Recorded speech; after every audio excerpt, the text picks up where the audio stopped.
Na tuweze kupata ombi.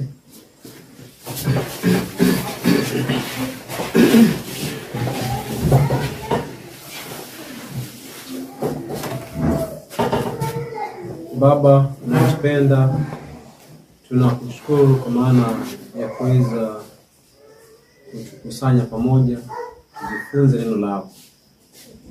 Tunapoenda kuanza somo hili, tunaomba ya kwamba uweze kutuelekeza, tuelimishe pamoja kupitia Roho Mtakatifu tunapofungua neno lako, na katika kupekua neno lako utusaidie tusiweze kupotosha maandiko, na mahali ambapo tunaweza kukosea situache uturekebishe.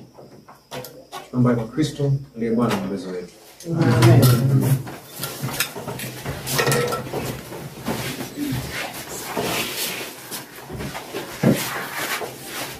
Kujifunza kwetu kunaenda kuzingatia swali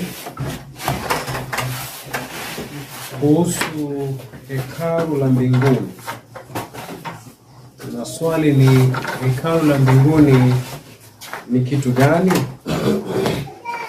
Hekalu la mbinguni ni kitu gani? Katika uelewa tulio nao kama Waadventista, kulingana na mfano ambao tumekuwa nao wa hema takatifu jangwani, tuliweza kutafsiri ya kwamba tunapofika mwaka wa 1844 Kristo aliingia katika patakatifu mbinguni kwa ajili ya kupatakasa, na sehemu aliyoingia ni sehemu patakatifu mno kwa ajili ya kuweza kuanza kazi ya kusafisha hekalu hilo kwa kuondoa dhambi za wanadamu ambazo ziko hapo.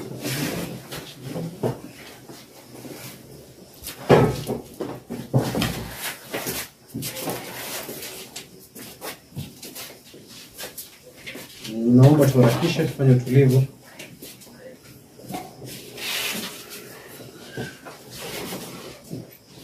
Kwa hiyo utakaso ambao tunauzungumzia kama Waadventista tumeuchukua kuwa ni usafishaji wa jengo, mbinguni. Usafishaji wa jengo hilo la mbinguni unahusu kuondoa dhambi za wanadamu ambazo zimeandikwa huko. Kwa hiyo hukumu ya upelelezi inapoanza, kesi za wafuasi zinaanza kupikuliwa, zikianza na zile ambazo na wale ambao wameweza kulala, Mungu akiwa ndiye ambaye anawahukumu. Na ikiwa kutakuwa na dhambi ambazo zimesalia kwenye vitabu ambazo hawajatubu, basi majina yao yanaondolewa kwenye vitabu hivyo. Tumetafsiri kwamba ufunguaji wa vitabu hivyo ni kuweza tu kusahihisha hukumu ya Mungu kwamba alichokiamua ni kweli. Alafu hukumu hiyo inamalizika kwa ujio wa Kristo mara ya pili. Cha msingi tu ni kwamba tunavyotafsiri ni kwamba jengo linasafishwa kwa kuondoa dhambi kwenye jengo hilo, na dhambi hizo zimewekwa kwenye vitabu. Nafikiri hivyo ndivyo ambavyo hivyo, sio? Hivyo ndivyo ambavyo ilivyo. Kwa hiyo kupata mkazo wa somo hilo jinsi ambavyo tumelielewa, mkazo ni kwenye kuondoa dhambi kwa jengo. Kwenye jengo, kwa maana yake jengo inahifadhi nini? Huwa inasemekana hivyo kwa maana yake, wajua kwenye mfumo ule wa patakatifu ama hema takatifu, hii ilikuwa inahakikisha kwamba inatakaswa kwa maana ya damu ambayo kuhani alikuwa anaingia nayo hapa, anapoguza vifaa vilivyokuwa hapa na kutoka, basi kuingia kwake na damu kunawakilisha kwamba anaingia amechafua nini? watakatifu, na anapotoka amesafisha. So kwenye mfumo ule basi wazo ni kwamba jengo ndilo ambalo linalosafishwa hapa, kwa maana dhambi za Waisraeli zilikuwa zimeletwa wapi? Hapa. Jambo la msingi tujue kwamba tu dhambi sio kitu ambacho kinaweza cut transferred. Hakiwezi kuhamishwa. Hawezi hamisha dhambi. Dhambi sio kitu unaweza beba alafu ukihamisha. Unaposoma kitabu cha Warumi inatuambia kwamba amri ya Bwana ni amri ya kiroho, na basi mimi ninapovunja amri navunja amri ya kiroho. Kwa hiyo inamaanisha dhambi ni kitu cha nini? Cha kiroho. So kitu cha kiroho hauwezi kihamisha, bali lazima ukishughulikie mahali ambapo kilipo. Kwa hivyo usafishaji wa hekalu hiyo napata ni kitu ambacho kiuhalisia hakinihusu mimi mahali hakinihusu mimi ambaye naye tena dhambi, isipokuwa kinahusu jengo ambalo Kristo aliingia huko, na alipoingia huko akaingia na dhambi zangu ambazo ninampatia baada ya mimi natubu. Nafikiri hivyo ndivyo ambavyo tumetafsiri. Ndio. Hiyo sawa sio? Tatizo la hilo ni kwamba mfumo huo wa usafishaji wa hekalu unakuwa ni theoretical. Na sio tu theoretical, yani nadharia ya mawazo tu, inakuwa ni legal. Mitazamo ya kisheria. Tatizo la kisheria ni kwamba mtu amevunja amri, kwa hivyo inafaa isuluhishwe kwa fidia kulipwa. Baada ya fidia kulipwa, then fidia hiyo inaweza tumika kwa mtu awaye yote ambaye amejipeana kwa yule ambaye ametoa fidia. So huo mtazamo tumeuona wale umetokea kwa sababu ya hii mambo ya shaba ambao ni ubinadamu, kwenye akili za kibinadamu, na ndio ambao tuko nayo kwenye the great controversy. Now naposema tuko nayo kwenye great controversy, simaanishi katika maandishi ya Ellen White. Ile picha ile, unajua wanasemaga kwamba picha inazungumza maneno ya elfu. Sio? Sasa sizungumzi maandishi ya Ellen White, bali picha inawakilisha theolojia tuliyopewa au tafsiri ya yale nini? Maneno. Yale maneno. Nafikiria kuna somo ambalo linaitwa tatizo la Laodikia. Tatizo la Laodikia, sijui ngapi ambao mmeifuatilia. Laodikia ina tatizo fulani. Kando na yale mambo ambayo kwamba anajiita maskini, tajiri, lakini huo uchi, vitu vile. Tena zile. Laodikia ina tatizo la kisheria, ambalo ndilo ambalo linatusumbua tu, kwa sababu ya ile sumu ya joka ambayo ametuwekea mawazo. Sasa katika jioni ya leo ningeliweza kusuluhisha jambo hilo kutoka kwa kuangalia hekalu la mbinguni ni kitu gani? Hekalu la mbinguni ni kitu gani? Tukishajibu hapo, then itakuwa ni rahisi kuendelea kukijenga unapoendelea. Kitabu cha Waebrania 8.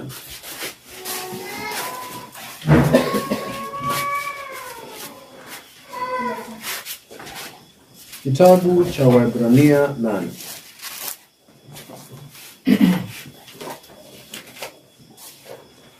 Nafikiri nilikuwa nishapeana tahadhari, siku tahadhari nilikuwa nimepeana ombi. Najifunza kuhusu hekalu, kwa hivyo ninawamegea nilichojifunza. Sawa. Nikitafuta watu ambao wameelewa tabia ya Mungu tushirikiane katika kunyoosha.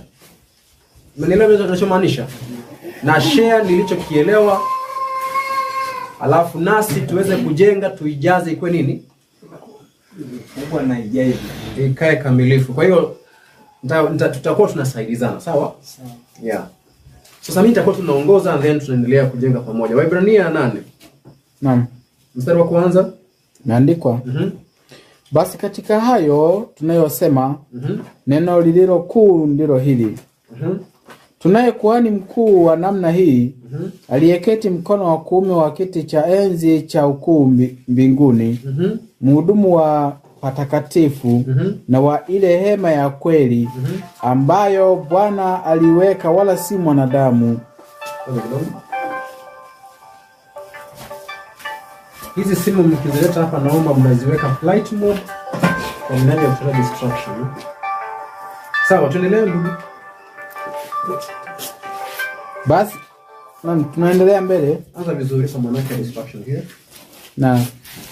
Imeandikwa basi katika hayo tunayosema, katika hayo tunayoyasema, neno lililo kuu ndilo hili. Neno lililo kuu ndilo hili.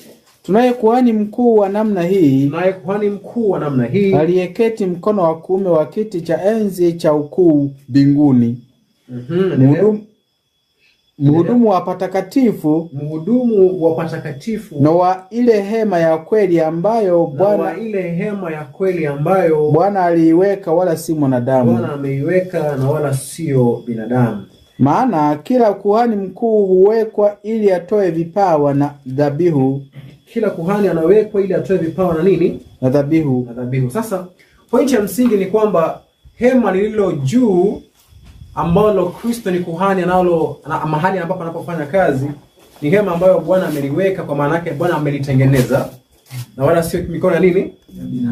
Ya binadamu. Sasa hekalu hili tunalozungumzia ambalo Bwana amelitengeneza limeanza kutengenezwa wakati upi na nani tumeshaambiwa ni Bwana amelitengeneza. Amelitengeneza aje?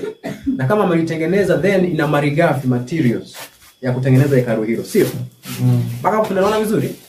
Kwa hivyo hekalu ambalo hii ilikuwa ni mfano wake, ni hekalu ambalo Bwana amelitengeneza na wala sio mikono ya wanadamu. Sasa hekalu hilo ambalo limetengenezwa na mikono isiyo ya wanadamu, au ambayo haijatengenezwa na mikono ya wanadamu, tunaipata kwenye kitabu cha Matendo ya Mitume cha Ellen White, Acts of the Apostles. 596 anasema hivi, katika foundation ya manabii, katika msingi upon the foundation that Christ himself had laid, katika msingi ambao Kristo mwenyewe, the apostles built the church of God, waliweza kujenga kanisa la Mungu. In the scriptures, katika nini? Maandiko. Katika maandiko, the figure of the erection of a temple, mfano wa kuelezea ujenzi wa hekalu, is frequently used to illustrate the building of the church, kuwakilisha ujenzi wa nini? Wa kanisa. Naomba tusikize vizuri hapa. Zakaria refers to Christ as the branch that should build the temple of God. Zakaria anawakilisha Kristo kama tawi ambaye atajenga hekalu la Bwana. He speaks of the Gentiles as helping in the work. Anazungumza kuhusu watu wa mataifa kama watakao kuja kusaidia kujenga hekalu hilo. Alafu ananukuu kitabu cha Zakaria 6 mstari wa 12 na 15.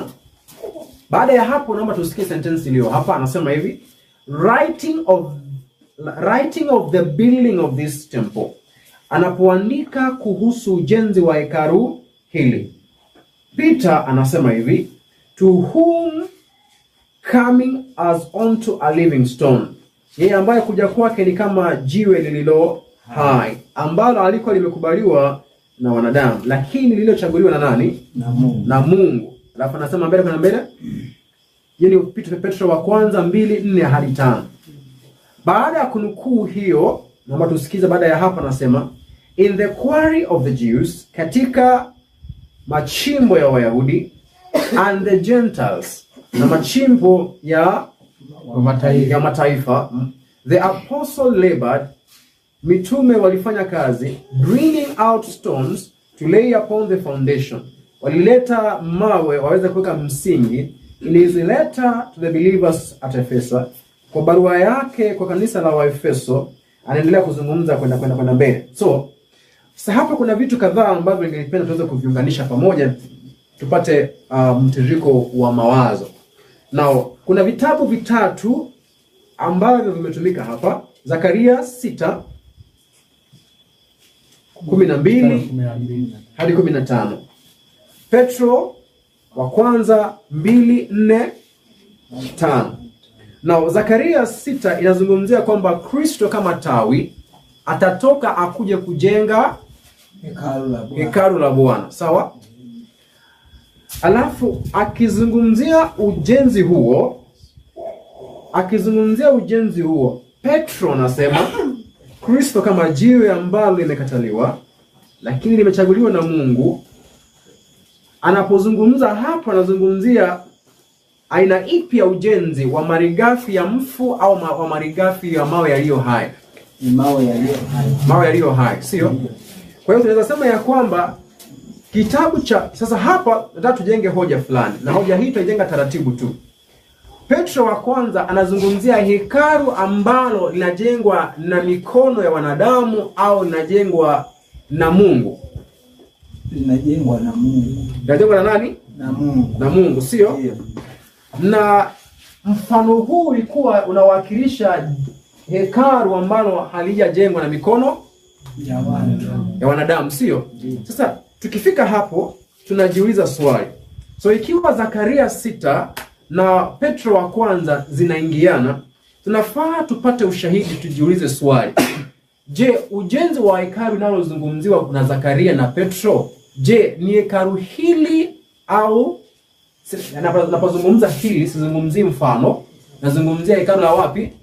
La mbinguni. Ni hekalu hili la mbinguni au sio? Unaelewa vizuri? Sasa hapo kile tunachokifanya, hatulazimishi hoja. Sawa? Tunafuata mtiririko wa nini? Wa ushahidi wa maandiko, sawa? Ndipo tukifika mwisho tunaweza sema kwamba sasa kwa hakika nimeona ya kwamba ujenzi wa hekalu unafanyika hivi na hekalu hilo ni hili. Ukishafika hapo, kwa maana yake mtiririko wa ushahidi, then hauna wasiwasi ya kuconclude chochote, sio? Ndio. Hapo tumeelewana vizuri? Sawa sawa. Kama tumeelewana, ningelipenda turudi kwenye kitabu cha Zakaria kidogo tu tuweze kuangalia kitu fulani. Zakaria, twende pale. Zakaria 6. Mtu alisomea ule mstari wa 12. Nasema. Naam. Ukamwambie ukisema, Bwana wa majeshi asema hivi. Bwana wa majeshi anasema hivi, ya kwamba tazama mtu huyu ndiye ambaye jina lake ni chipukizi. Tazama mtu huyu ndiye ambaye jina lake ni nini? Chipukizi. Ni chipukizi, Naye atakuwa katika mahali pake. Naye atakuwa katika pahali pake. Naye ataijenga hekalu la Bwana. Naye ataijenga hekalu la nani? Bwana. Naye hataijenga hekalu la Bwana. So chipukizi atakuja aijenge hekalu la Bwana. Twende mbele. 13. Naam.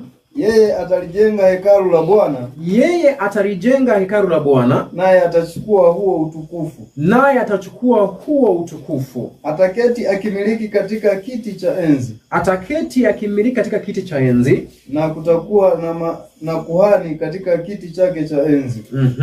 Endelea. Na shauri la amani litakuwa kati ya hao wawili. Na shauri la amani litakuwa katikati yao hao wawili. Sasa mpaka hapo unaposikia lugha ya Zakaria hapo, anazungumzia watu, anazungumzia hekalu.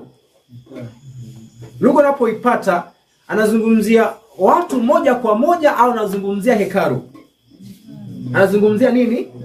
Hekalu. Na wala unapomfuatilia sio watu wanaorejea. Anarejea kwamba Kristo ambaye ni chipukizi atatoka amjengee Bwana nini? Hekalu. Na atakaa kwenye kiti cha nini? Kumaanisha kwenye hekalu hilo. Kwenye hekalu hilo, sio? Sasa hapa kuna maswali tunafaa tujiulize, ambayo tunafaa tukijiuliza tusonge mbele. Hekalu hili analolijenga lipo mahali anapotoka au mahali anapokwenda?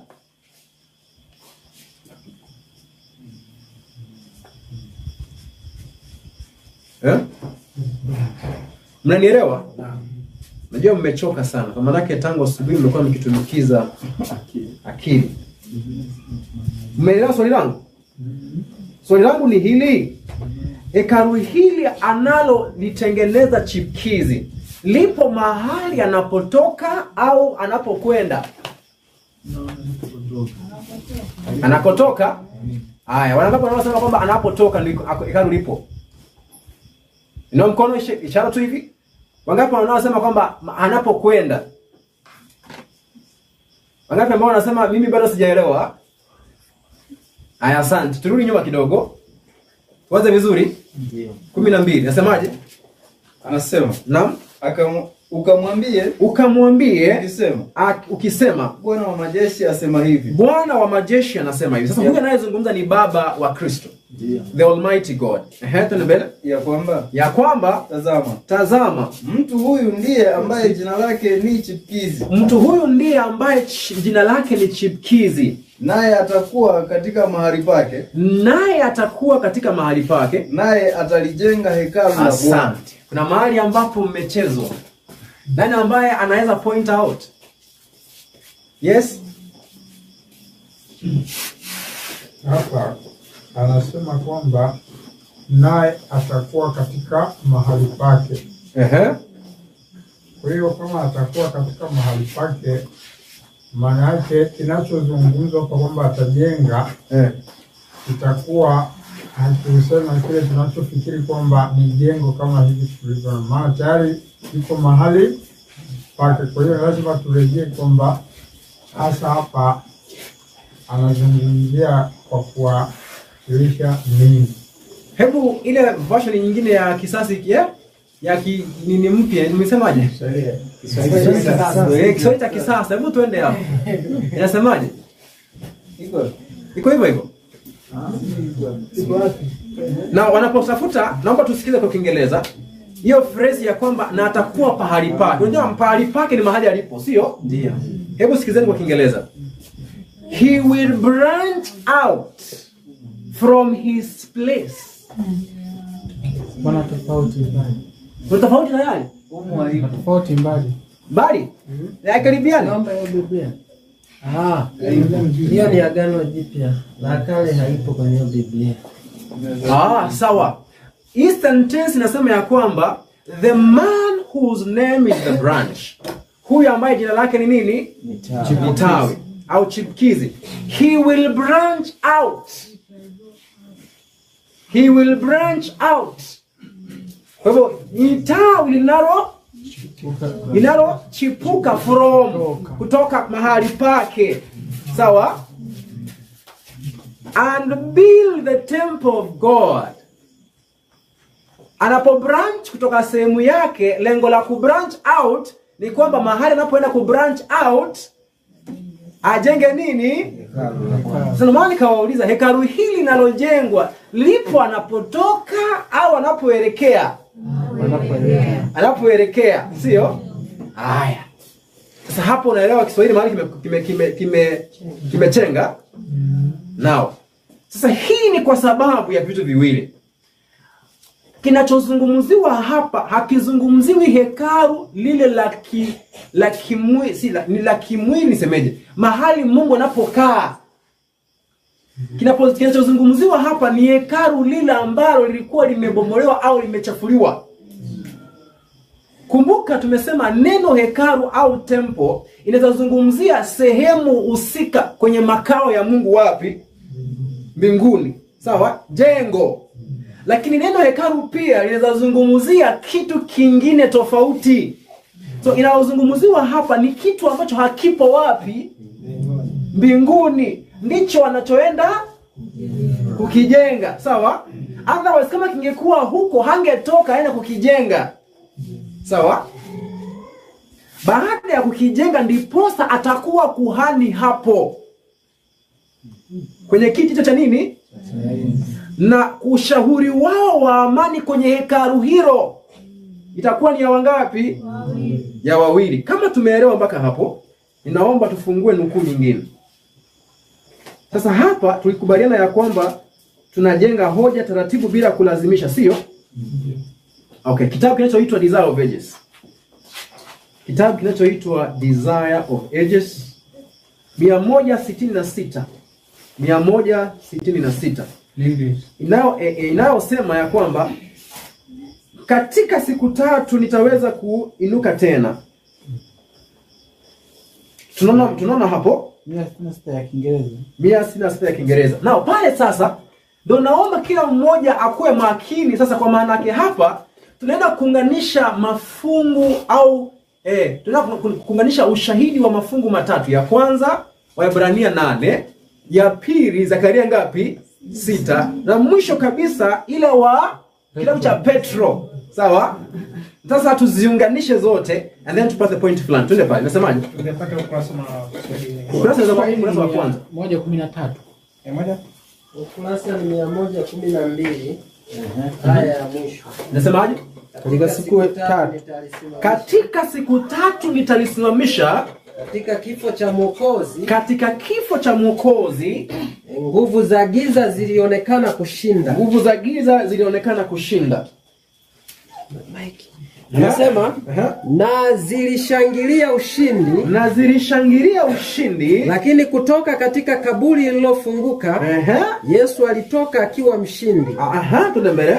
akiisha kuzivua enzi na mamlaka na kuzifanya kuwa mkogo kwa ujasiri, akizishangilia katika msalaba huo. Anasema kwa njia ya kifo, Kasikizeni vizuri.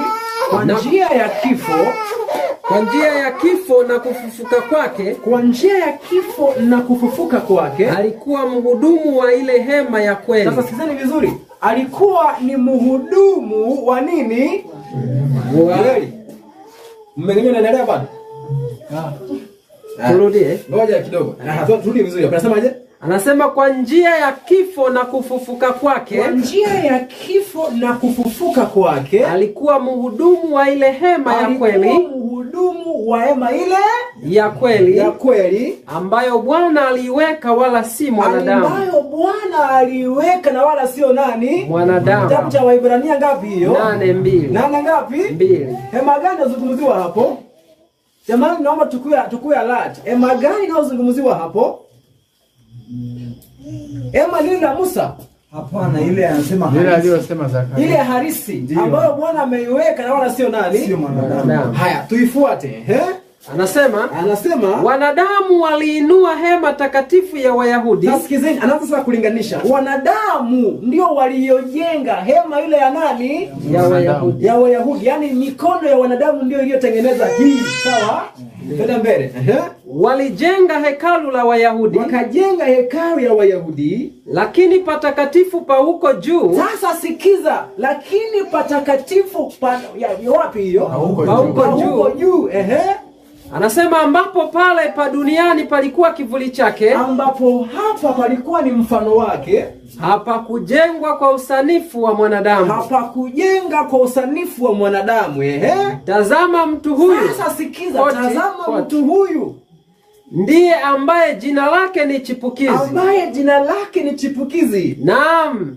Yeye atalijenga hekalu la Bwana. Sasa sikiza. Kwa hivyo Zakaria 6 imeunganishwa na hekalu lipi? Zakaria 6 unapolisikiza alipokuwa anazungumza atatoka ajenge hekalu, yazungumzie hekalu lipi? Hekalu la mbinguni ambalo halijajengwa na mikono ya mwanadamu. Hiyo imeingia vizuri? Hiyo imeingia vizuri? Kwa hivyo unaposoma Zakaria 6 kwamba chipukizi atatoka aende kumjengea Bwana hekalu, anazungumzia hekalu la nini? La mbinguni. Na anapotoka halipo, anaenda kuitengenezea kwingine. Sio maneno vizuri? Na hapa kwingine ndiposa ile sasa ya kitabu cha Matendo ya Mitume ya Ellen White imesema ya kwamba Petro akizungumzia ujenzi wa hekalu hilo. Sasa sinishaanza kuhubiri mimi hapo nafikiria. Kwa maana yake naomba tupate hivi. Hebu tuende mbele kidogo. Mtumishi ulimaliza kusoma kweli? Hapana bado. Hebu soma maliza. Anaendelea kusema ataketi. Naam, yeye atalijenga hekalu la Bwana. Naam, yeye atalijenga hekalu la Bwana. Naye atauchukua huo utukufu. Na yeye atauchukua huo utukufu. Ataketi akimiliki katika kiti chake cha enzi. Ananukuu Zakaria, unasikiza hapo? Ndio. Tuende mbele. Na kutakuwa na kuhani katika kiti chake cha enzi. Haya, enda nukuu inayofuata. Katika utoaji wa kafara. Anasema huduma za kafara zilisonda kidole kwa Kristo. Narudia. Huduma za kafara zilizosonda kidole kwa Kristo zilikoma. Bali macho ya wanadamu yaligeuzwa ili yaiangalie kafara ya kweli kwa ajili ya dhambi za ulimwengu. So unagundua hapa point ya msingi ambayo nataka tupate hapa, naomba mtumishi ukae. Point ya msingi ambayo nataka mawazo yetu yaweze kunakiri ni kwamba kitabu cha Matendo ya Mitume kile ambacho tumekisoma cha Ellen White kimetuonyesha hekalu lile linapojengwa linajengwa na malighafi gani. Kani bado hamjaunganisha? Nirudie tena. Mshapata? Yaani Zakaria 6 inazungumzia ujenzi wa nini? Wa hekalu. Aina ipi ya hekalu? Hekalu la wapi? La mbinguni. Lakini maajabu ni kwamba halitengenezei huko, anatoka, sio? Ni la mbinguni lakini alitengenezei huko, anatengenezea kuingine, sio? Na huku kuingine ni mahali ambapo alipokuja. So Kristo alipotoka mbinguni, alipokuja hapa duniani, huku duniani ndiposa alikuja aanzishe msingi wa nini? Wa lile hekalu. Kwa hivyo malighafi ya lile hekalu la mbinguni liko wapi? Lakini ni la wapi? Ni la mbinguni. Sasa kama tumeunganisha hapo, tuende kwenye kitabu kile tulichokisoma. Tukirudie tena Matendo ya Mitume, kitabu cha, naomba sasa nimuite nabii wa Mungu. Nabii wa Mungu, Acts of the Apostles, sawa? 5:96. Tuko pale? Kiingereza. Hiyo ni Kiingereza, ndio maana yake mimi niko na Kiingereza. Yaani mimi nikikwambia hapa namba za nukuu, wewe jua tu ni za Kiingereza, maana yake sina uwezo wa kutafuta kwa Kiswahili. Now, Sasa Kiingereza sawa ni ngapi na? 596. Now, mahali ninapoanza kusema hivi, katika msingi wa Kristo yeye mwenyewe, manabii apostles ni mitume walijenga kanisa. Okay? Sura ni ya 58. Mnaiona? Mnayo hata mnayo tayari hapo ama hamna? Tukiandika tutaikatilia. Baadaye. Sawa. Alafu nasema hivi, nikisoma kwa Kiingereza Agatoni unisaidie, kwa maana yake nafikiri utanisaidia kwa upesi. Upon the foundation, juu ya msingi that Christ himself had laid, ambaye Kristo mwenyewe aliuweka, apostles, mitume, build the church of God. Walijenga kanisa la Mungu. Nini walijenga?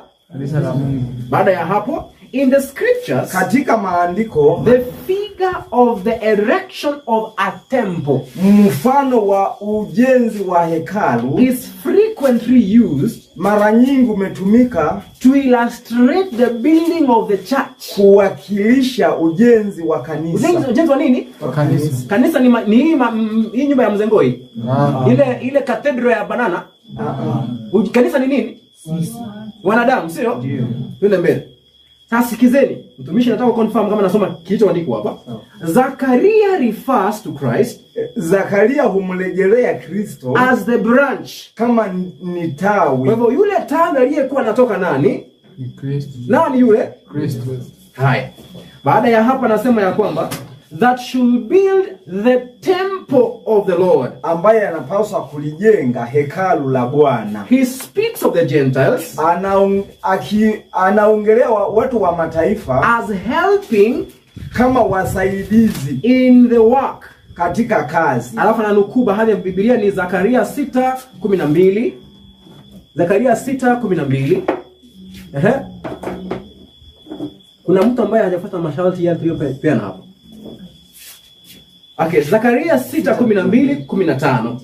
Alafu Isaiah 60 aya ya 10. So Zakaria anapozungumzia kwamba chipkizi atatoka akuja kujenga hekalu la Bwana, anazungumzia ujenzi wa nini? Wa kanisa. Ujenzi wa nini? Wa kanisa. Wa kanisa. Na wala sio majengo ya nini? La kuabudia. Ya kuabudia, sio? Ndio.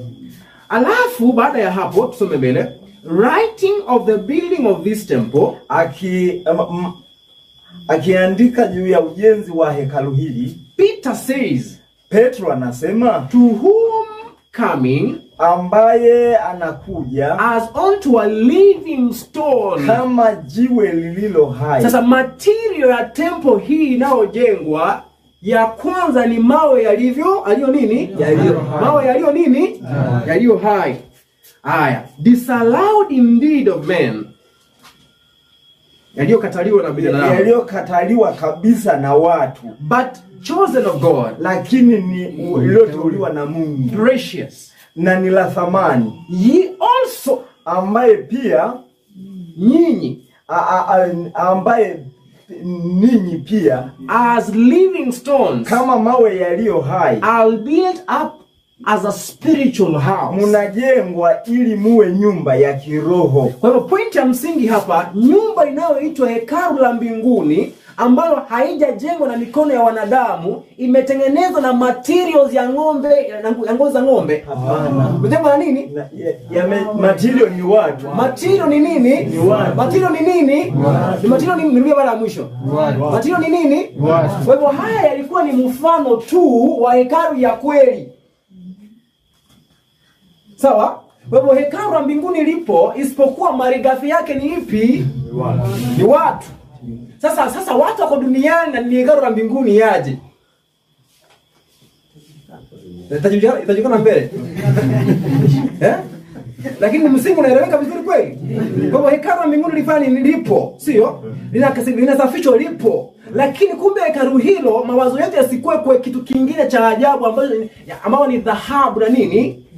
Na nuru, zile vitu tunavyotamani kuviona. Vile vipo, sawa? Lakini hekalu linalosafishwa sio hilo. Hebu jamani, naomba tufanye kitu, naomba kae kidogo. Naomba tufanye kitu fulani. Wangapi ambao mnaojua kwamba neno mbinguni au la mbinguni sio lazima likazungumzia location. Linaweza zungumzia hali. Hali ya kitu. Kwa mfano, tena Waefeso. Kuna kitu fulani nataka tufanye kidogo tu, and then tutaenda sasa tena sehemu nyingine. Kisha sehemu nyingine tujaze ushahidi wa sijui kama ni wangapi huo kuhusu hekalu la mbinguni. Actually malighafi ni mawe yaliyo hai. Ninaomba tuangalie kitu kinachoitwa hekalu la mbinguni. Sasa hilo neno kwanza kabisa mahali tunapoanzia ni hiyo foundation ya Waadventista. Waebrania ngapi? 8. Sawa? Hapo ndio foundation ya Waadventista ilipo. Kwamba hekalu lile la Musa lilikuwa tu ni mfano wa hekalu lilo la kweli ambalo halijajengwa na mikono ya nini? Ya wanadamu. Tuchalitambua, sio? Tuende kwenye kitabu hicho. Waebrania Unasema Waefeso au before tuende kwa Waefeso, tunaanza Waebrania 8. Okay. Waebrania 8 tuanzie mstari ule wa 2. Anasema mhudumu wa patakatifu, mhudumu wa patakatifu na wa ile hema ya kweli, na wa ile hema ya kweli ambayo Bwana hema ya kweli. Unaposema hema ya kweli zinakuwa mingi ama ni moja? Hiyo ni moja. Unaposema yani hema ya kweli zinaweza kama zingekuwa mingi ungesema hema za kweli. Kwa hivyo unaposema hema ya kweli haina kitu kingine isipokuwa hiyo moja tu. Hiyo moja tu. So kama tusha identify kwamba hema ambayo inajengwa na Zakaria ni sawasawa na kanisa, ambao ni sawasawa na hekalu ambao ni la kweli. Kwa hivyo hekalu la kweli haiwezi kuwa kitu kingine cha ajabu isipokuwa hiyo nini? Hiyo moja, sio? Lakini ujenzi wa kanisa hilo umekuwa katika stages tofauti, hatua tofauti hatua tofauti. Now notice verse 5. Mstari wa 5. Ambayo ilikuwa kitu gani? Watumikao mfano, yani vitu hivi vilitumika kama mfano na kivuli cha mambo ya mbinguni. Na kivuli cha mambo ya nini? Ya mbinguni. Njoo hapa mbele. Neno sio kivuli, neno mambo ya mbinguni ndio hii namba hapa. Umeona? Hebu kidogo. Ngoja kidogo. Sio hiyo nataka kufanya. Nini hiyo? Bwana nasikia kuna mahali nimepotea. Okay, hiyo. Sasa ambayo ni mfano. By the way, kuna point fulani. Mfano huwa sio lazima ukaingiana moja kwa moja 100% na kitu halisi. Ndiyo. Yaani kweli? Ukipewa mfano tu ni maelekezo, sio lazima kitu halisi kikakuwa moja kwa moja kina fit. Ni mfano tu.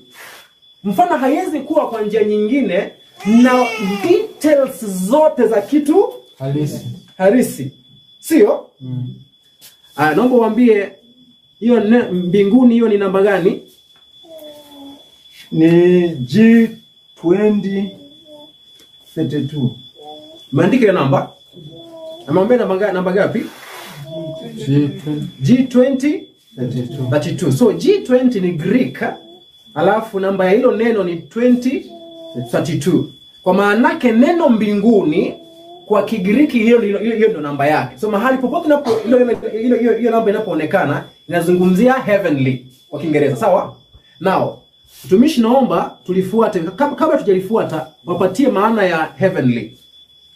Number 1, above the sky.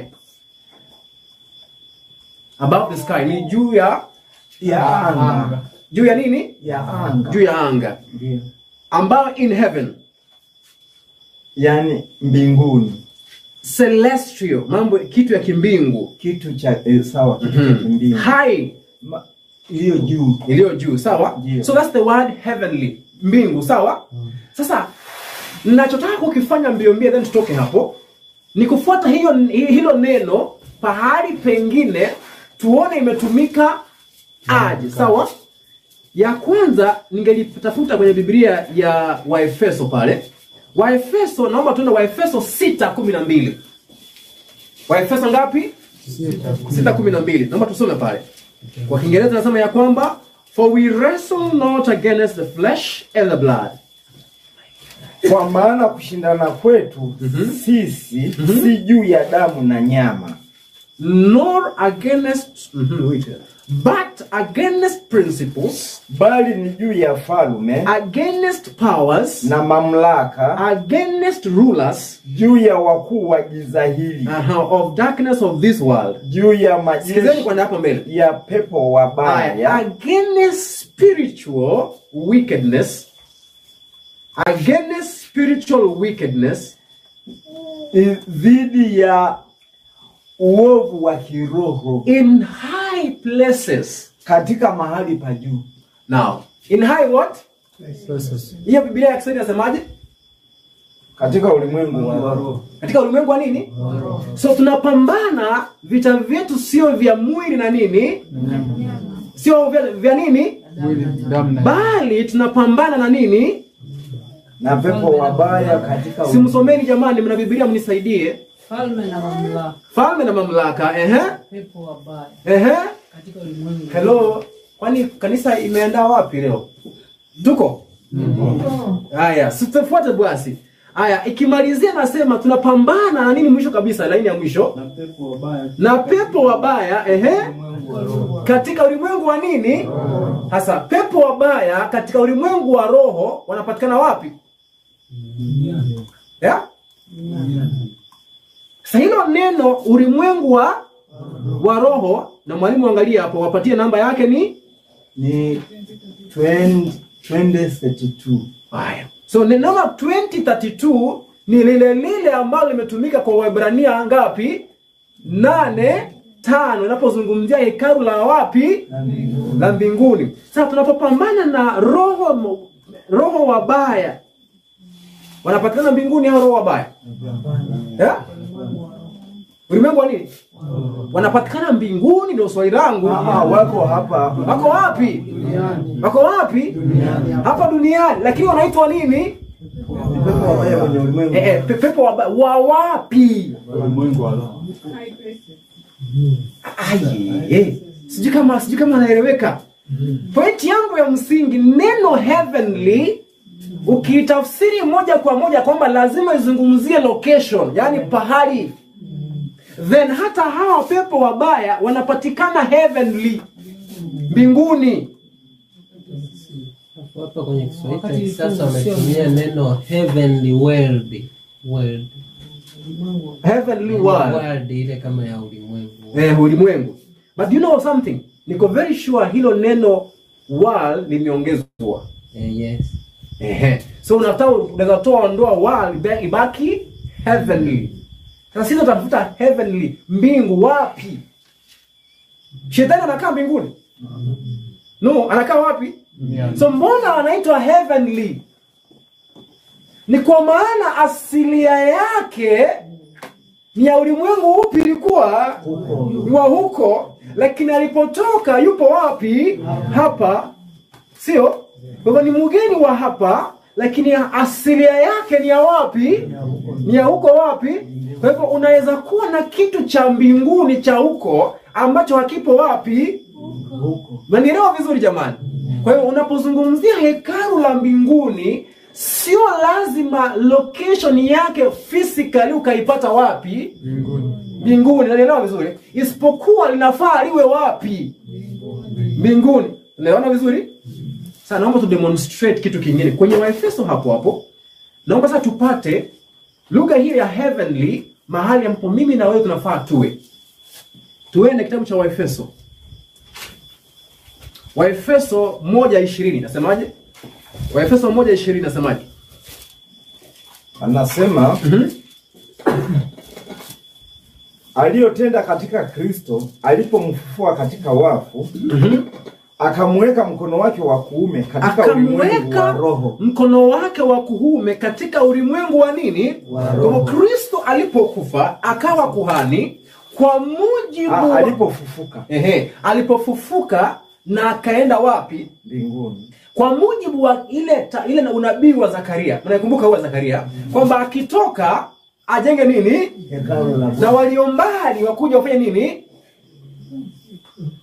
Wamsaidie ujenzi. Sio?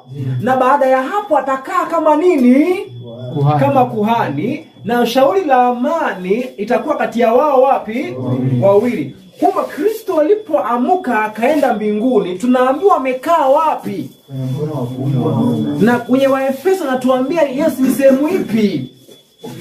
Alikaa katika ulimwengu upi? Ulimwengu wa roho. Na kama huo ulimwengu wa roho ndipo hekalu hilo lipo. So hilo hekalu liko wapi? Duniani. No, hamjanielewa. Turudi nyuma kidogo. Kristo ame branch out. Yani toka, sio? Kuja kufanya nini? Kujenga hekalu. Kujenga hekalu, sio? Alipokuja kujenga hekalu tunaambiwa baada ya kulijenga atakaa ndani ya hiyo hekalu. Na atakuwa nini? Kuhani kwenye hiyo hekalu. Na mashauri atakuwa wao kati ya hao wawili. Wao wawili, sio? Kwa hiyo kile ambacho kinazungumziwa kwa Zakaria, utimilifu wake ndio Waefeso wanaandikiwa. Kwamba baada ya Kristo kuja, akaweka msingi, alirudi akakaa. So kama anarudi anakaa, kwa mujibu wa Zakaria nafaa akae wapi? Kwenye hekalu alilolijenga, sio? Kwa hivyo kwenye hekalu hilo alilolijenga linapatikana wapi? Anasema kwenye ulimwengu. Kwa Waefeso ni ulimwengu wa nini? Wa roho. Ni ulimwengu wa roho. So kwa mujibu huo, mimi na wewe Kristo na tuhesabu wapi? Katika ulimwengu huo wa roho. Now, naomba unotice something. 2:6. Waefeso 2:6. Waefeso sura ya 2 aya ya 6, maandiko yanasema, naam, akatufufua pamoja naye, akatuketisha pamoja naye katika ulimwengu wa roho. Akatuketisha pamoja naye. Sasa ngoja kidogo. Akakaa kule peke yake. Tukakaa kule pamoja na yeye. Pamoja nani? Na yeye wapi? Kwenye ulimwengu wa roho. Kwenye ulimwengu wa nini? Lakini uko wapi saa hii? Niko duniani. Unaniangalia hapa duniani, sio? Lakini unafaa uwe wapi? Kwenye ulimwengu wa roho. Kwenye ulimwengu wa nini? Na wewe ulipokuwa unahesabiwa kama malighafi ya nini? Ya ujenzi wa hekalu. Ujenzi wa hekalu. So sisi sote tukiunganika pamoja tunakuwa jengo la nini? La Kristo, lililojengwa na mikono ya nini? Ya wanadamu? Hapana, ambalo halijajengwa na mikono ya wanadamu. Hekalu la wapi? La mbinguni. Kwa hivyo alipotoka alikuja ajenge hekalu.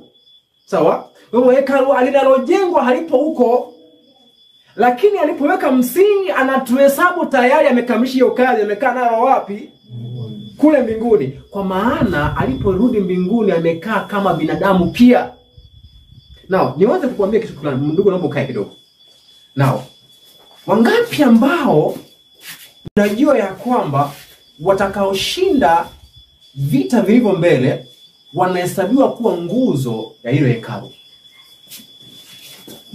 Sasa kitabu fulani hivi ninapojifunza kuhusu somo la uungu au mambo ya utatu, Mungu ni wa watatu, mmoja, sijui nini. Sasa kuna ahadi fulani kanisa la Philadelphia imepewa. Wakaambiwa hivi, Warumi, Ufunuo 3:12. Kanisa la Philadelphia kaambiwa hivi kwamba atakayeshinda, atakayefanya nini? Atakayeshinda, Kristo anawaambia, nitawafanya wawe nini? Wawe nguzo la hekalu la nani? La Mungu wangu. Na hawatawahi toka humo. Sasa mimi ndio kwa ninapatia changamoto hii. Ndio nilikuwa natamani nikuwe kwenye hesabu hiyo. Sasa nikakuwa nashinda kwenye akili yangu. Kwa hiyo mimi nitafungiwa mbinguni niwachwe huko, wengine wakikuja hapa duniani. Yaani anasema watakuwa nguzo ya hekalu na hawatawahi toka. Naomba niisome huko. Hebu isome ujumbe. Ufunuo 3 fungu la 12. Yeye ashindaye nitamfanya kuwa nguzo. Katika hekalu la Mungu wangu. Kwa hivyo sasa hekalu hilo kama nguzo ni mtu. Yaani nguzo ni mtu. Sisi kama naelewa vizuri. Wana expect sehemu zingine za hekalu ni nini? Ni wengine. Si ni watu tu pia? Ndio. Sisi kama mnielewa, lakini kama nguzo yenyewe, malighafi yenyewe ni mawe yaliyo hai. Sasa si hii inaingiana na ile ya Petro tunaoambiwa kwamba Kristo mwenyewe kama jiwe lililo hai ndiye msingi. Ndio. Sio? Na manabii na mitume wanaongezwa juu ya msingi, sio? Kwa hivyo laini ya kwanza ya mawe. Sio? Alafu wale wanaomalizia kazi wanakuwa nini? Wewe hauoni hekalu hili la Mungu? Sio jengo la dhahabu. Yaani jamani, hauoni hiyo? Lakini sasa je, hiyo inamaanisha kwamba hamuna jengo la mawe? Mawe ya hekalu, mawe ya dhahabu. Yapo. Sasa hiyo ndio sintofahamu tulionayo hapa. Kwamba kunalo jengo la dhahabu. Jengo la nini? La dhahabu, Yerusalemu mpya. Lakini hilo silo ambalo linalozungumziwa kusafisha na kujengwa. Hilo silo mahali ambapo Kristo anaenda kuchukua mke. Kwa maana yake kumbukeni tulisema hivi. Kuna nukuu kadhaa ambazo tumekuwa nazo darasani hapa. Sio kama mnazikumbuka. Tulipoanzia tukasema ya kwamba kuna kesi 3 tulizozianzia. Kwamba kuja kwa Kristo wapi? Mnazikumbuka kweli? Kuja kwa Kristo wapi? Kwa mzee wa siku. Kwa mzee wa siku. Kuja kwa Kristo patakatifu. Na kuja kwa Bwana kwenye hekalu lake ni tukio moja. Na ile ya bwana harusi ni tukio Mathayo 25. Si ndio tulianzia pale? Sasa unapokuja kufunga ndoa, unafunga ndoa na jengo. Unafunga ndoa na nini? Na bibi, sio? Kwa hivyo Kristo anapoingia patakatifu ni kumalizia kwa kazi ya kujenga hekalu ambao ni nini? Ni watu. Kwa hivyo anaposafisha hekalu hapa, sio kusafisha madhahabu. Anasafisha mke. Anamalizia kazi ya usafisho. In fact, hebu niweze kuambia kitu fulani. Tumeambiwa kwamba hekalu hili ambalo halijajengwa na mikono ya wanadamu ni sawasawa na kanisa. Sio? Ndio. Tumeambiwa hivyo? Turudi hapa. Tulisema kinara kinasimamia nini? Kanisa. Tulilazimisha hiyo nukuu ikaingia hivyo? Hapana. Ushahidi ulipokuwa? Ufunuo ilisema. Na kwenye fumbo lenyewe la wanawali tukapata taa zilikuwa kwa mikono ya wanawake. Sio? Ambayo wanawake walikuwa wanawakilisha kanisa. Sio? Kwa hiyo tuna ushahidi mara ngapi pale? Mara 2 kwamba kinara cha taa kinasimamia nini? Kanisa. Sio? Na tumeambiwa hekalu la mbinguni, ujenzi wa hekalu hilo inazungumzia malighafi iliyo hai. Sio? Swali. Inawezekana kuna kinara kingine mbinguni? Kipo. Kuna kinara kingine mbinguni. Sasa niwaambie mahali kilipo. Twende Waebrania. 12. Waebrania 12. Naomba mtu anisomee Waebrania 12 mstari wa 23. Anzia mstari wa 22. Bali ninyi mmeufikiria mlima Sayuni. Nyinyi mmefika wapi? Mmefika wapi? Mlima Sayuni. Haya, kwenye hekalu hili mfano wake lilitengeneza mlima upi? Ulikuwa ni mlima Moria. Huu mlima mahali ambapo hekalu hili lilipokuwa wanapatiwa maelekezo walitengeneza. Ilikuwa ni katika mlima upi maelekezo yanatolewa? Ati kama ni lile la Sulemani, lilijenga la Musa. Musa anapoambiwa walitengenezee hekalu ndani yao. Ilikuwa mlima upi? Mlima Sinai. Mlima nini? Sinai. Na wao wanaambia kwenye Waebrania wamefika mlima upi? Sayuni. Haya, twende mbele. Na mji wa Mungu aliye hai. Na mji wa Mungu ulio nini? Mji wa Mungu ulio nini? Ulio hai. Mji wa Mungu aliye hai. Mji wa Mungu aliye hai. Yerusalemu wa mbinguni. Yerusalemu ya mbinguni. Na majeshi ya malaika elfu. Sasa nyingi. Na majeshi ya malaika elfu nyingi. Elfu nyingi. Kwa kwenye mlima huo kuna nini? Majeshi ya malaika elfu nyingi. 23. Mkutano mkuu na kanisa la wazaliwa wa kwanza walioandikwa mbinguni. Sasa hili kanisa lililo juu lina watu wapi hao? Wazaliwa wa kwanza. Wazaliwa wa kwanza ni mkutano mkuu na kanisa la wazaliwa wa kwanza walioandikwa mbinguni. Ngoja hebu kidogo. Waebrania 12 nifike hapo ni confirm. Sawa. Yes. Nasema hivyo. Firstborns. The General Assembly and Church of the Firstborn. Firstborns. Yes, firstborn. Ndio natafuta hiyo firstborns. Ndio wazaliwa wa kwanza. Mimi ninachofuatilia huyu ameanza kusoma Kiingereza. Sasa namuuliza ni firstborns au firstborn? Not firstborns. Firstborn. Firstborn. Yes. Wangapi? Atakuwa ni mmoja. Na nyinyi nawaambia nini hapo? Wazaliwa wa kwanza wengi. Sasa mimi ndio nataka confirm hiyo. Ni mzaliwa wa kwanza, yes. Kanisa lake. Okay. Hamna wewe umeona mama ambaye anazaliwa wa kwanza wengi unless mapacha. Hata hivyo nako yule kuna mkubwa. Hata hivyo kuna mkubwa aliyetangulia. So ni firstborn, ni kanisa la firstborn, la mzaliwa wa kwanza. Okay. Sasa sikizeni vizuri. Na nyumbani kuna kanisa. Sio? Mimi na mke wangu ni kuna kanisa. So kanisa la kwanza nyumbani hapo la mke, yani wa firstborn, ni familia yake. Sio kama hapo mnanielewa na naelekea wapi? Yaani kanisa la mzaliwa wa kwanza, firstborn wa mzee, kanisa lake ni nani? Wachana na Yesu ndio firstborn. Sasa nauliza swali. Mzee Ngoi firstborn wake, kanisa lake kanisa la firstborn wa Mzee Ngoi ni nini? Ni familia yake, mke wake. Si kama ndio vizuri. Na kwenye kazi hii ya hapa ndani, Kristo alikuwa anaenda kuchukua nini? Mamlaka, ambayo mamlaka ya kibingu ni mamlaka ya kifamilia. Hapo naeleweka vizuri? Kwa hivyo huyu firstborn anaitwa nini?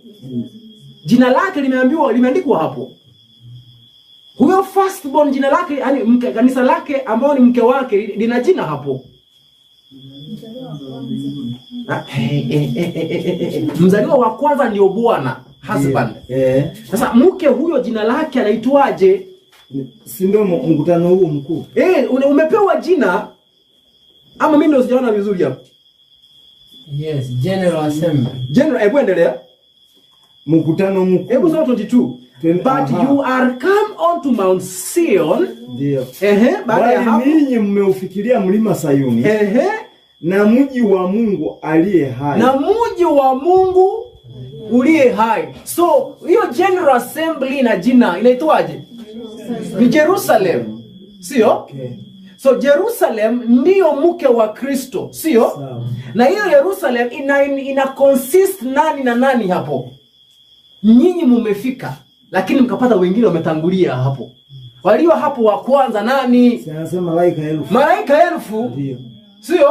Hao malaika elfu nyinyi mnaunganishwa nao mnakuwa kitu kimoja. Kwa hivyo Yerusalem mpya mke wa Kristo anahusisha malaika na wanadamu waliomkubali Kristo.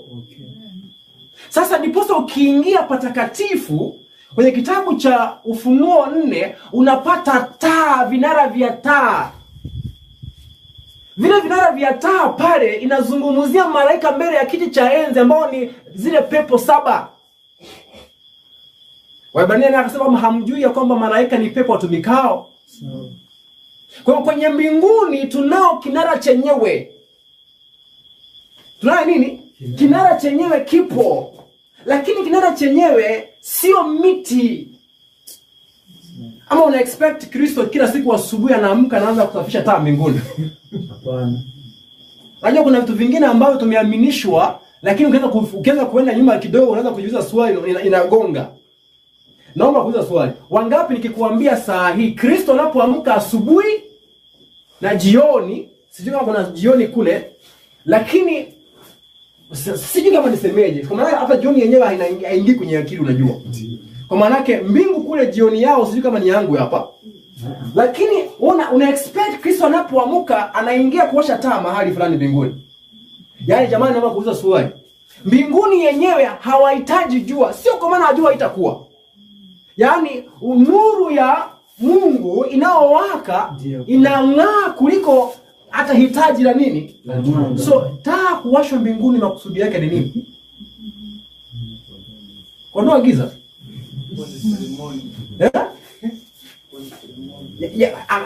Ameweka flowers kama decoration. Ina maana ya kuwa hapo. Ukitafuta sasa, sikizeni vizuri. Ukianza kutafuta hiki kitu moja kwa moja kwenye hekalu la mbinguni, utagonga mwamba. Utabaki na kitu kingine kisicho cha maana. Lakini ukielewa hii ilikuwa ni mfano, utafute kitu halisia, then inaingiana vizuri. Sio ndio vizuri? Hebu tuangalie kabla hatujasahau. Naomba tuone kitabu cha, sikizeni vizuri.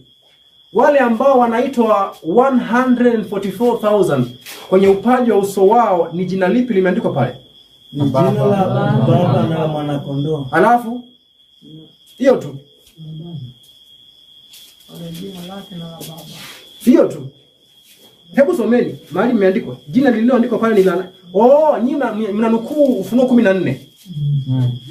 Sawa. Lakini Ari Lighting inasema nini? Ari Lighting sasa inasemaje? By the way. Wapi yule rafiki yangu? Naomba usimame. Najua wale ambao ni marafiki zangu mna bahati mbaya, kwa maana yake nitawatumia tu kama mifano. Alafu kama utakuwa umekasirika utaiandikia tu message baada ya hapo. Huyu.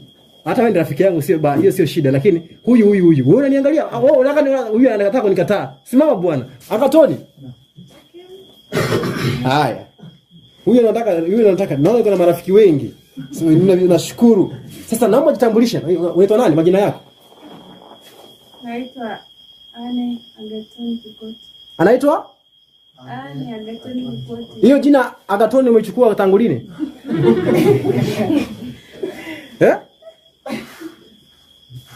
Hiyo jina Agathon tangu lini ukaichukua? Nataka jina la zamani. Mimi nauliza tu, hilo jina Agathon umelichukua tangu lini? Baada ya marriage. Wani ulipoolewa tangu wakati huo kaitwa namna gani? Agathon. Sio? Kwa hiyo mke anapochukuliwa na mume wake anarithi jina la nani? La mumewe. Sio? Naye wale watu wanaoitwa 144 wana jina la nani kwenye upaji wa uso wao? La Mwana Kondoo, ndio bwana wao, wanarithi jina lake. Nao jina lake nini? Tabia, sio? Hebu tusome nini hiyo? Ari Writings. Maandiko ya awali 15, naomba ukae dada. 15 paragraph 1. Mbio shika hapa. Akawa hapa na mic, soma hiyo.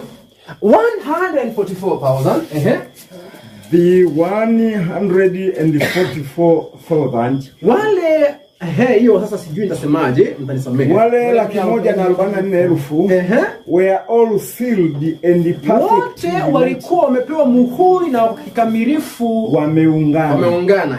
Vizuri. On their foreheads. Katika upaji wa uso wao. Upaji ni akili, makusudio, kila kitu kichote.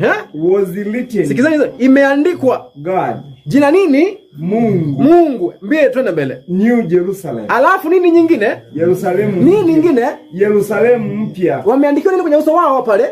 Yerusalemu. Mungu na nini nyingine? Na Yerusalemu. Na Yerusalemu mpya. And a glorious star containing Jesus. Na nyota inaong'aa inayokuwa na jina la Kristo jipya. Sasa mimi hilo jina sijaligundua jipya ni jina lipi, lakini nachojua tabia yake iko pale. But sasa sikiza. Kwa hivyo wale watakao kuwa 144,000 tunaambiwa kwamba watakuwa nini?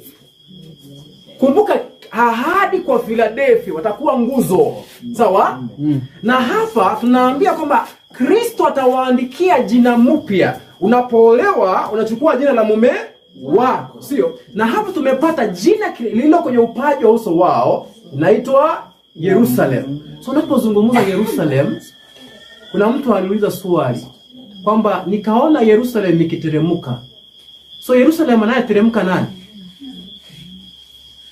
Yerusalem inayoteremka ni nani? Swali. Ngoja, twende Ufunuo. Kwa maana yake ninapouliza swali alafu naona kama hamna jibu, inawezekana kwamba labda anataka kulazimisha. So ni vizuri tupeane ushahidi. Ufunuo 21 mstari wa 2 nasemaje? Na Ufunuo 21 ya pili, nami nikauona mji ule mtakatifu. Nami nikauona ule mji mtakatifu, Yerusalemu mpya.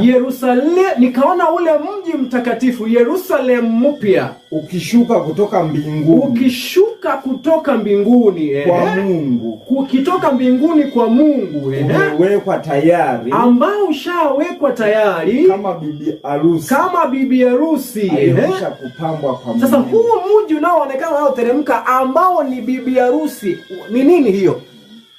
Imeitwa mji, ni nini hiyo? Ni jengo? Hapana. Ni mkutano wa waliokombolewa. Wako ndani. Sasa hapo kuna mzengoe. Naona unapambana kweli. Kuna vitu viwili hapa. Yohana anaona mji unateremka ambao umepambwa, sio? Na umejiweka nini? Kama nini? Sasa swali, Kristo alipokuwa anaingia kwa takatifu, alienda kupokea nini? Mamlaka ambao ni nini? Mke, sio? Kumbe Kristo alienda kufunga pingu na Yerusalem. So alienda kufunga pingu na jengo.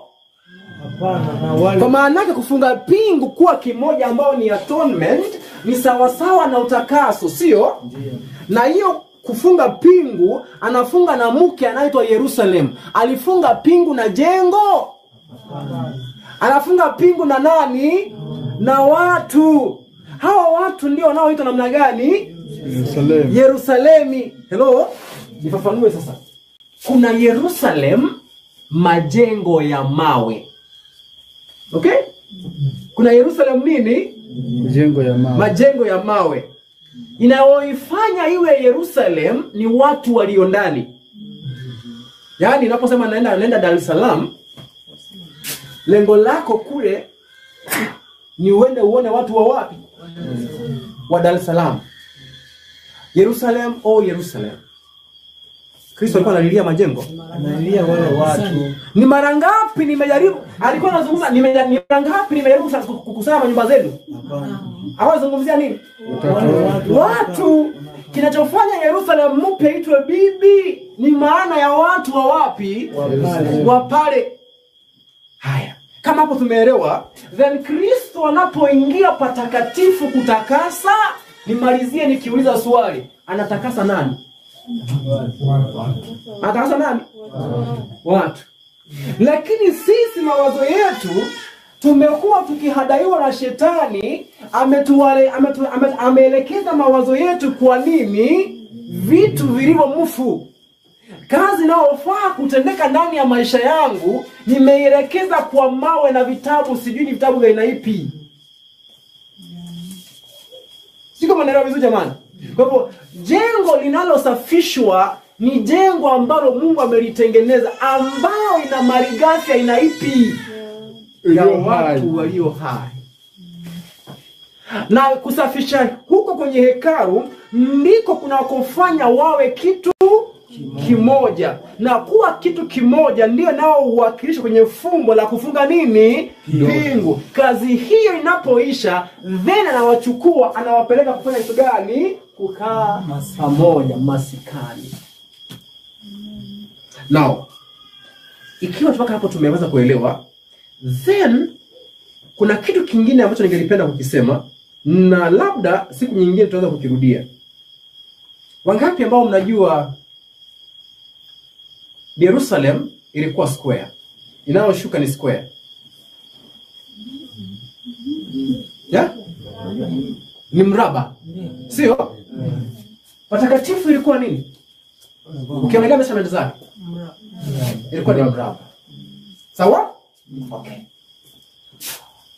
Mwanga wa hapa ndani, patakatifu hapa ndani, ilikuwa inatoka wapi? Kwenye kiti cha rehema. Kinara cha taa. Kinara cha taa kwenye chumba cha kwanza. Paseri kwa fupi, kwa maana yake wewe dada, unamaanisha kwamba taa, ngoja wewe. Yaani taa hii inawaka zaidi kuliko utukufu wa Mungu. Eh?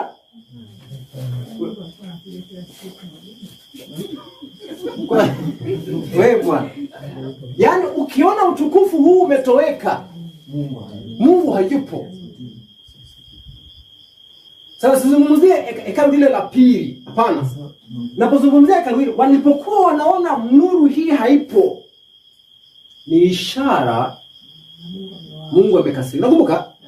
Nimesema hivi ni quotes, kwa maana yake sasa hapo tunaweza kukuhama. Okay? Kwa hivyo utukufu uliokuwa unaweka nuru hapa ni utukufu huu wa Shakaina. Ndio uliokuwa unaangaza hapa. Maana hii ilikuwa fupi, ni kumaanisha ya kwamba nuru hii haiwezi zidi hii, kwa maana hii ndio ile inakuja huku. Sawa? Na hii taa ambao ndio kanisa, hii taa sio hii. Hii taa ndio mwanga wake uliokuwa unakuja huku. Sawa? Kwa maana yake ninyi kanisa ndio taa ya ulimwengu, nyinyi kanisa. Lakini Kristo ndio taa ya kanisa. Hapo inaingia vizuri? Sasa Yerusalemu mpya haihitaji jua. Kwa maana utukufu wa Mungu ndio nini? Ndio hii hapa. Sawa? Haya, Yerusalemu mpya sakafu zake zimetengenezwa na dhahabu safi. Sio? Na hapa ndani kwa hivyo Yerusalemu mpya unapoizungumzia, unazungumzia kazi ya patakatifu. Sawa? Sasa mji wenyewe wa malighafi ya mfu unakuwa ni kielelezo tu ya kazi ambayo Kristo nafaa aifanye ya kurejesha utakatifu na utukufu wake ndani yetu. Amen. Lakini lengo lake sio kwamba mawazo yetu yakwame kwa malighafi ya mfu la jengo analoliishi. Sawa? Kwa hiyo tunayosema hivi, Kristo yupo kwenye hekalu la Mungu mbinguni, anafanya kazi ya huduma ya nini? Ya upatanisho, ambao ni usafishaji wa hekalu, lakini hekalu hilo alipo huko. Sasa hafi na kaka na kwamba tunaenda hivi, tunarudi hivi. Sawa? Nukuu ya mwisho. Nukuu ya mwisho. Hii jamani, ningependa niweze kupata mtafsiri. Nafikiria mpaka hapa jamani, nimejaribu kupeana ushahidi zaidi ya mmoja kudhibitisha mbona hoja ya usafishaji wa hekalu sio jengo la malighafi ya mfu. Kusisitiza hekalu linalosafishwa ni sisi. Nipenda ushahidi wa kutosha hapo, sio? Wa mwisho wa kuhakikisha. Nukuu hii inatoka kwenye kitabu kinachoitwa Manuscript Release. volume 3. Ukurasa 231. Wale mnaoandika andika 3, M herufi kubwa, R herufi kubwa, 231. Sawa. Ukishaipata tutasoma baadaye. Kwa sasa naomba tuisome. Sawa? Tumeona vizuri? Okay. Kuna nukuu mbili za kusoma. Tunaanzia na hiyo ambayo tumeipatiwa.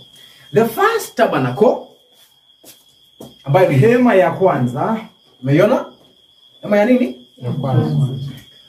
Built according to God's direction. Ilijengwa kwa kufuata maelekezo ya Mungu. Was indeed a blessing of him. Was indeed blessed of him.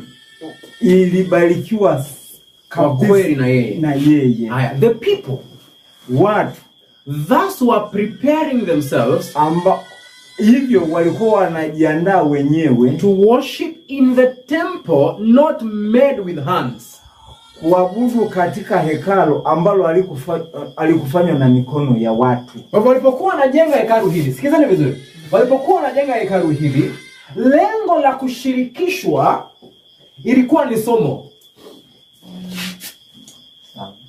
Mnaelewa jamani?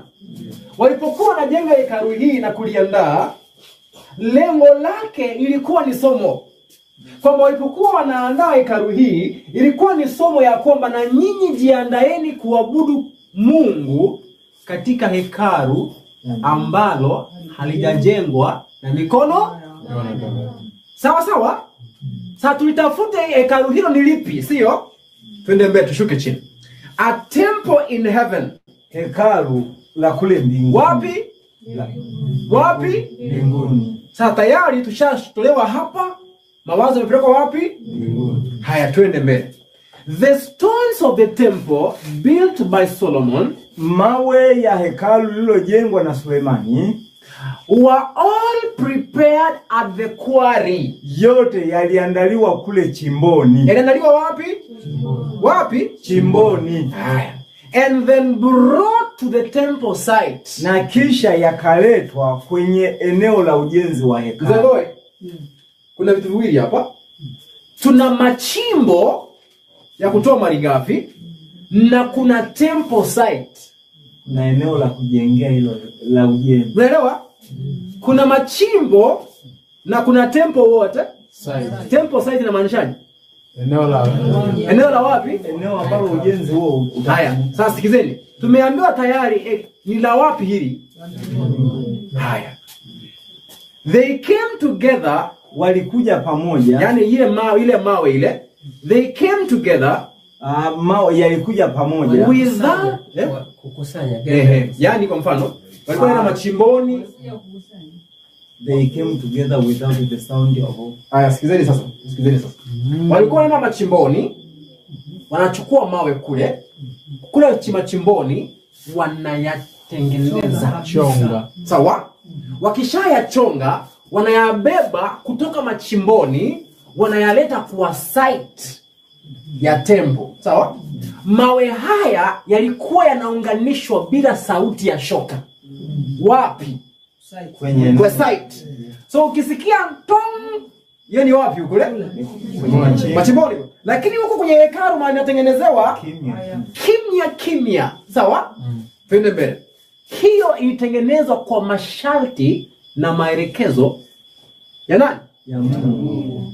Na alikusudia wao wajifunze jinsi ambavyo wao wataabudu kwenye hekalu lisilojengwa na nini? Mikono ya wanadamu. Twende mbele.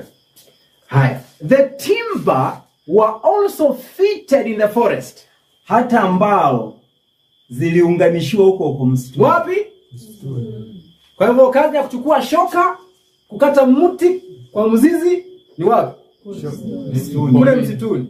Haya, seremala huko, sio? Mjamaa na nyundo yake wapi? Huko. Ikishamalizika yule jamaa wa dhahabu aichome wapi? Huko. Waimwagilie wapi? Huko kwenye hekalu. Ni kuleta kumalizia. Bila sauti yote, bila moto wowote. Sawa? Haya. The furniture was likewise brought to his house all prepared for use. Zile samani pia vile vile zililetwa kwenye nyumba hii zikiwa zimeshaandaliwa kwa ajili ya matumizi. Sasa kumbuka hayo yote Mungu anawaambia wayafanye makusudi ya kujifunza wao jinsi watakavyokuwa wanaabudu Mungu wapi? Mbinguni. Kwenye hekalu la wapi? Mbinguni. Haya, even so, hata hivyo, the mighty cleave of truth, mwelevu wa hali ya juu wa ukweli, the mighty cleave of truth. Cleave ni panga. Upanga sawa, mkuu wa neno wa kweli. Sawa. Even so, hata hivyo, sasa anaanza kulinganisha kile ambacho umekisoma awali na kitu kingine. The mighty cleave of truth. Hata hivyo, upanga wenye nguvu wa ukweli has taken out a people, umewaleta watu out from the quarry of the world, kutoka kwenye machimbo ya ulimwengu. From where? Kwenye machimbo ya ulimwengu. Furniture hizo ni zipi sasa hapo? Ni watu sasa. Furniture hizo ni nani sasa hapo? Watu walio na miguu. Walio muamini Mungu. Sasa sikiza. Aya, out from the quarry of the world, kutoka katika machimbo ya ulimwengu, and is fitting these people, na anawaunganisha hawa watu who profess to be the children of God, ambao wanajitangaza kwamba ni watoto wa Mungu, for a place, wanafitishwa katika eneo in his heavenly temple, katika hekalu lake la mbinguni. Sasa hapa sijui kama mnanielewa. Anasema hivi, nikifafanua maana tunasoma sentensi ndefu, kwamba vivyo walipokuwa wanafanya kazi ya kuandaa zile furniture za wapi? Za ile hema, vivyo hivyo upanga mkuu wa nini? Wa kweli umewatoa watu wapi? Katika machimbo ya nini? Ya ulimwengu. Sasa badilisha miti na mawe na nini? Na watu. So kumbe hizi vitu vilikuwa vinawakilisha kazi ambayo Mungu anaifanya kwa nini? Kwa watu. Sasa jinsi ambavyo walikuwa wanasafishia miti kule, watu wanasafishwa katika machimbo ya ulimwengu, ndiposa waandaliwe wakuwe fit kujenga sehemu fulani katika hekalu la nani? La wapi? Na duniani. Katika ulimwengu wa roho. Hebu turudie.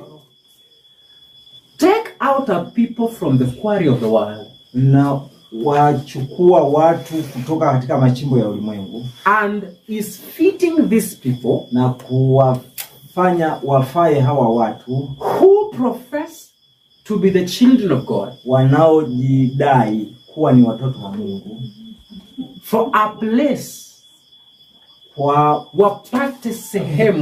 wapate sehemu in his heavenly temple, katika hekalu lake la mbinguni. Kwa hiyo Baba wa mbinguni alimtuma Kristo akuje kwa machimbo ya ulimwengu, akuje achukue mzengoi, amchonge wapi? Machimboni. Amuandae wapi? Machimboni. Amchome kama yeye ni dhahabu wapi? Huko machimboni. Amuandae afit sehemu katika hekalu la wapi? La mbinguni. So hekalu la mbinguni lipo halipo? Lipo. Malighafi ni aina ipi hiyo unaiona hapo? Watu. Sasa hapo tumeingia kwenye heresi. Tumekataa sanctuary. Eti kwamba hapo tumeasi, tumekataa patakatifu, kwamba hakuna hekalu mbinguni. Haya, naomba tuendelee mbele. Nini nasikia? We are taken from the quarry of the world. Tumechukuliwa kutoka katika machimbo ya ulimwengu. The material must not be a dead substance. Malighafi hizo hazipaswi kuwa ni vitu vilivyokufa, but living souls. Lakini ni mawe, ni nafsi zilizo hai. And these souls, na nafsi hizi, must be brought out from the quarry of the world. Lazima zitolewe kwenye machimbo ya ulimwengu, where the hand of God, mahali ambapo mkono wa Mungu can fit them for the temple in heaven. Utawafanya wafae au wakae kwenye hekalu la Mungu. Kwa hivyo hekalu la Mungu, Mungu anapolitengeneza anahitaji mimi na wewe tu fit hapo.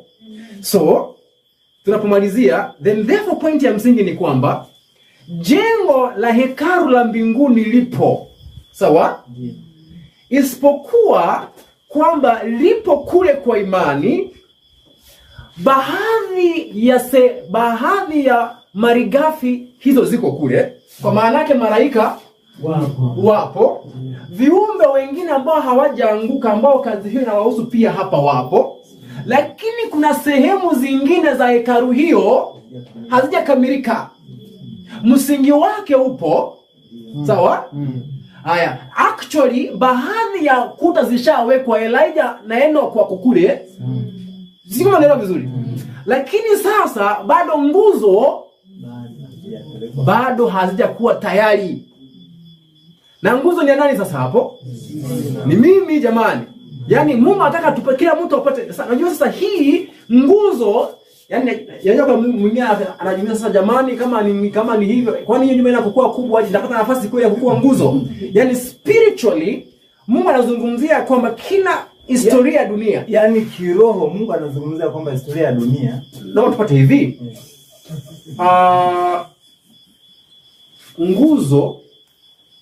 Nguzo, kusudi ya nguzo ni kusimamisha nyumba iwe imara, sio? Kwa maanake wanaoenda kumaliza kazi ya historia hii ni wa muhimu sana kwenye pambano kuu. Siko nielewa vizuri. Yaani sio kwa maana ya kwamba yaani Mungu anahitaji tu, unajua nguzo sio nyingi kwa nyumba. Lakini hapa jengo hili sio jengo la kimwili. Anazungumzia umuhimu wa huduma yao na kazi wanayoifanya ndani yao katika kumaliza nini? Kazi. Sasa sikiza. Kunao wengine ambao sio lazima wawe kwenye hiyo nguzo, lakini wao wamejenga nini? Kuta. Sio? Vivyo hivyo watakuwa kwenye hekalu hiyo, lakini mchango wao kwenye mpango wa wokovu umekuwa tofauti na wao. So, hapo tumeelewana vizuri. Kwa hiyo jengo ambalo Mungu analiandaa au linaloitwa ambalo halijaandaliwa na mikono ya wanadamu sio kitu kingine isipokuwa mimi na wewe pamoja na malaika na viumbe wengine. Amen. Mungu awabariki. Amen. Naomba tuweze kupata ombi. Utukuu ambao nataka tuisome ambao hujasoma mtaiandika mtaisoma ni manuscript ya pili. Hii kwa Kiswahili ni 339. Tuweze kupata ombi.